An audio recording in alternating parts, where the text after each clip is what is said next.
Hey, welcome back. So today we're talking about coffee and coffee mate creamers, and it's 25 flavors, which has a market value of $18.5 billion and is expected to climb to $28.39 billion by 2030. I think this is a problem. I would suggest this is very bad news for those who put Coffee Mate in their coffee and for the world as a whole. Why?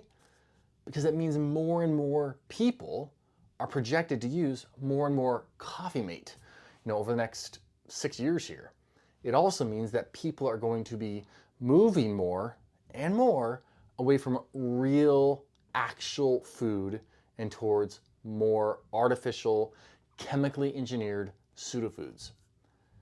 This is a problem. This is not where we're trying to go here, folks. So in reading through the marketing research as to why Coffee Mate is going to continue to explode, man, good news for the people that are invested there. But the explanation is this, that people are having an increased preference for vegan products, and they're becoming more and more health conscious. So they're going to choose Coffee Mate. Isn't that just wild, absurd? The idea is that because something is vegan, somehow it's healthy. And I would suggest, this cannot be farther from the truth. The vegan label, when it comes on a food, usually means the substance has been highly processed and refined in an effort to make it look and feel and taste like an animal product, but not actually have any animal product in it. I mean, you don't see vegan labels on apples, on broccoli. They're not on there. Why? Because that's broccoli. That's an apple. So Coffee Mate and its buddies in their creamer industry, they tout that they're non-dairy, reduced fat, sugar-free creamers, that these are health promoting. And as health promoting, they mean that they utilize corn syrup. They utilize hydrogenated vegetable oils like soybean oil and canola oils. They use artificial flavors, not real flavors, actual artificial flavors. Gels, gums, sucralose, ACE, acetylsphonolate, potassium, and maltodextrin, these genetically modified substances. So this is so far from health. And it seems silly that people fall for this still, but every morning, they drop in the powder into their coffee, or they pour out the 56-ounce bottle from Costco. This is a problem. What we do daily has the greatest effect on shifting our health trajectory. And so things like coffee, which we talked about before, or coffee creamers, people are doing these things on a daily basis, and something multiple times a day. So I would suggest giving great thought and considering, let me try something else other than these guys. And I have a few suggestions. So if you're not dairy sensitive and do not want to drink your organic coffee black, then I would suggest using either organic heavy cream, grass-fed butter, half and half, or full-fat raw milk. If you have a good source, and ideally A2 variety, and or you could even use like goat milk. Those would be so much better options. Real whole food substance coming into your body.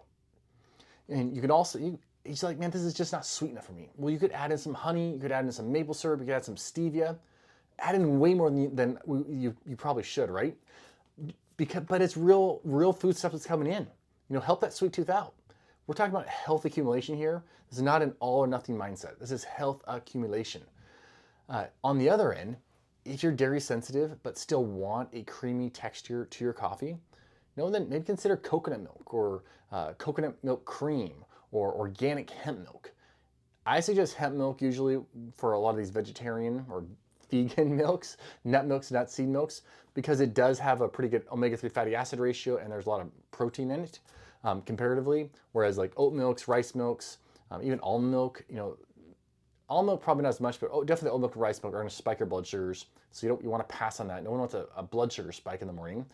And there's so many brands out there on the non-dairy side that it seems like they're basically changing ingredients all the time. So I'm not going to put any names out there, say any specific brands, but I would just look for ones without the vegetable oils, We're talking like no canola oil, no soybean oil, no corn oil, safflower oil, sunflower oil. Look for ones without artificial flavors.